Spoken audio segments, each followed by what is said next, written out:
மகாராஷ்டிராவில் நாங்கள் இருக்கிற அப்பார்ட்மெண்ட்டை இந்த வீடியோவில் நான் உங்களுக்கு சுற்றி காமிக்கிறேன். நாங்கள் இருக்கிற பிளேஸில் நாங்கள் இருக்கிற பில்டிங் தான் இருக்கிறதுலே ஹைட்டான பில்டிங். டோட்டலாக 12 ஃப்ளோர் இருக்குது. என்னதான் பல லட்சம் கொடுத்து ஒரு ஃப்ளாட் நம்ம வாங்கினாலும் கார் பார்க்கிங்க்கும் பார்த்தீங்கன்னா 3 to 5 lakhs கொடுத்து தான் நம்ம வாங்குற மாதிரி இருக்கும்.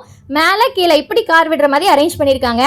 கீழே உள்ளவங்களுக்கு எந்த பிரச்சனையுமே இல்லை, எப்போ நினச்சாலும் அவங்க எடுக்கலாம் விடலாம். ஆனால் மேலே உள்ளவங்களுக்கு பிரச்சனை தான். ஏன்னா கீழே உள்ளவங்க எடுத்தால் மட்டும்தான் மேலே உள்ளவங்களால எடுக்க முடியும். ஸோ அதனால் பார்த்தீங்கன்னா நிறைய பேர் மேலே விடவே மாட்டாங்க, இந்த மாதிரி சைட்லேயே விட்டுருதாங்க. அதுக்கப்புறம் குழந்தைங்க விளையாடுறதுக்காக இந்த மாதிரி பிளேயிங் ஏரியாவும் இருக்குது. இதை சுற்றியும் பார்த்தீங்கன்னா இப்படி நெட் வச்சு அடைச்சிருப்பாங்க. பக்கத்து வீட்டில் நிறைய மரம் உண்டு. பலாப்பழ மரம், சப்போட்டா மரம், அப்புறம் கொய்யா மரம், அப்புறம் முருங்கை மரம், இதெல்லாம் இருக்குது. ஒடிசாவில் முருங்கை எல்லாம் அவ்வளோ சீக்கிரத்தில் கிடைக்காது, ஆனால் இங்கே பக்கத்துலேயே நமக்கு கிடைக்குது. பிளேயிங் ஏரியாவுக்கு பக்கத்துலேயே பார்த்தீங்க அப்படின்னா ஒரு கோவிலும் இருக்குது. அதை சுற்றி பார்த்தீங்கன்னா நிறைய மரம், அது நல்லாவே இருக்கும். ஓகே கைஸ், இந்த மாதிரி மகாராஷ்டிரா பற்றின வீடியோஸ்க்கு சேனலை சப்ஸ்கிரைப் பண்ணி சப்போர்ட் பண்ணுங்கள். பாய்.